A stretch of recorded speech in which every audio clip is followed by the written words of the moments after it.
साहब, जो इन्होंने सवाल उठाया कि आपको यूसीसी में आपको निकाह पर आपको आपत्ति, आपने कहा कि आप सारे हमारे निकाह के रूल बदल जाएंगे, ये हमारे लिए कॉन्ट्रैक्ट है, ये कह रही, तो फिर देश के अंदर जो बाकी कानून है अलग अलग जुर्म के लिए सजा, उसे क्यों मानते हैं? उसे भी दरकिनार कर दीजिए।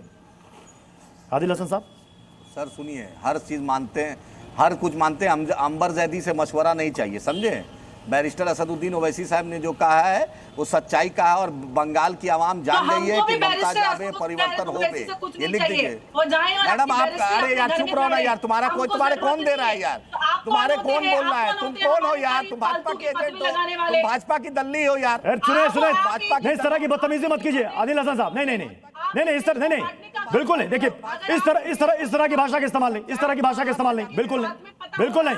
आदिल हसन साहब, इस पैनल में इस पैनल में 2 महिला हमारे साथ है। नहीं, आप इस तरह की बात नहीं कर सकते। क्या शब्द का इस्तेमाल कर रहे हैं आप? आपकी उत्पत्ति देश विरोध से हुई है। चुप रहो, तुम्हारा हमेशा देखा गया है, भाजपा के लिए जाके ज्वाइन कर लो भाजपा।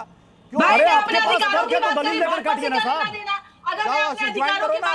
क्यों ये सब दोहरा चरित करेंगी? मुसलमान महिलाओं के अधिकारों की बात भाजपा करती है। तुम्हारे बारे में ऐसे सब तमाशा करके मुसलमान महिला अपनी राजनीतिक अरे मैडम चुप रहो, मुसलमान महिला तुम्हारे भी अच्छा जानता है पूरा, तुम्हारा भी जानते हैं कितना मुसलमान महिला के लिए बोलती हो, तुम्हारा सब जानता है। आप लोगों को बहुत मजा आता है जब एक महिला तुम्हारा सर्टिफिकेट नहीं चाहिए। आप कह रहे थे कि इस्लाम में मेहर मिलता है, बड़ी बड़ी पीढ़ी मारे थे, कितनी महिलाओं को मेहर मिलता है? मेरे पास आती है महिला शिकायत लेके जिनके पास 5 रुपए नहीं होते, उनके पास फाइनेंशियल सिक्योरिटी ना बाप की तरफ से मिलती है। आदिल हसन साहब, नहीं, ये बदतमीजी नहीं चलेगी, ये बदतमीजी नहीं चलेगी, आदिल हसन साहब।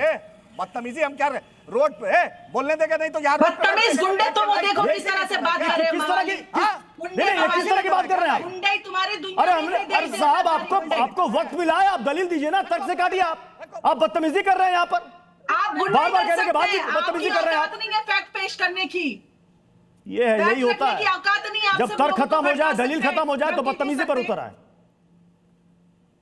यही तो उनकी औकात है, यही हकीकत है। गुंडाई करते आए हैं देश के लिए, देश को आदमी बांट रहे हैं गुंडाई करके। आपको क्या लग रहा है वेस्ट बंगाल में क्या हो रहा है? जहां पर जुडिशियल ऑफिसर सेफ नहीं है, वहां पे आप किस अधिकार की बात करते हैं? आप जनता की स्थिति समझिए कि आप ये सोचिए कि वेस्ट बंगाल में स्थिति क्या है, वहां के लोगों की स्थिति क्या है। हमको समझना चाहिए। ममता दीदी बैठकर वहां पे अलग लेवल पर खेल रही है और यहाँ पर असदुद्दीन वैसी अलग गेम खेल रहे हैं। जनता की किसी को पड़ी नहीं है, देश की किसी को सुरक्षा की पड़ी नहीं है, अपना अपना सब हित साध रहे।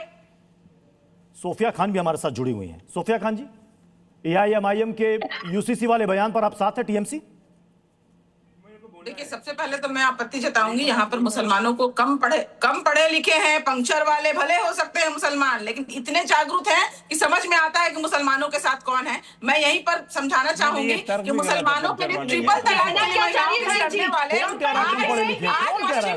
में, अरे रुकिए मैडम, आपका टाइम था, मैं चुप थी। आपका टाइम था, मैं चुप थी। यहाँ पर बैठ के मुसलमान चाहिए, हाईली क्वालिफाइड मुसलमान से आप बात कर रहे हैं।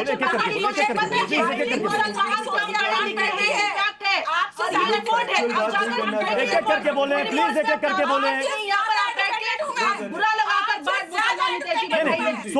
सोफिया खान जी, एक सेकंड। सोफिया खान जी पंक्चर वाले नहीं है, मुसलमान इसी देश के नागरिक है और बहुत जागरूक नागरिक हैं। बिल्कुल जागरूक नागरिक हैं, बिल्कुल जागरूक नागरिक हैं। कौन कह रहा है कम पढ़े लिखे हैं? अरे उन्होंने कहा यहाँ पर तर्कों से, दलीलों से बात हो रही है। मुसलमान को इतना समझ में आता है कि कौन इनके साथ है। पश्चिम बंगाल में जब भाजपा के कैंडिडेट लिस्ट निकलते हैं, जब उनकी सूची जारी होती है, एक भी मुसलमान को नहीं दिया गया। इसका जवाब क्या है किसी के पास? क्या कोई मुसलमान कैंडिडेट बनने लायक नहीं था?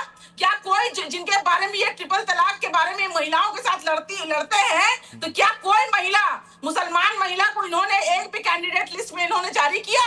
ये पूरा देश देख रहा है, ये मुसलमान समझ रहे हैं उनके साथ कौन खड़ा है। तो मुसलमानों को छलावा देने की आवश्यकता नहीं है, मुसलमानों को पता है किसके साथ खड़े रहना है। मैं इसका जवाब बीजेपी से ले लेता हूं, लेकिन AIMIM कहते हैं कि मुसलमान तो उनके साथ खड़ा है। आपके पुराने जो विधायक थे हुमायूं कबीर, वो कह रहे हैं कि मुसलमान हमारे साथ खड़ा है। लेकिन सुनिए ये बड़ा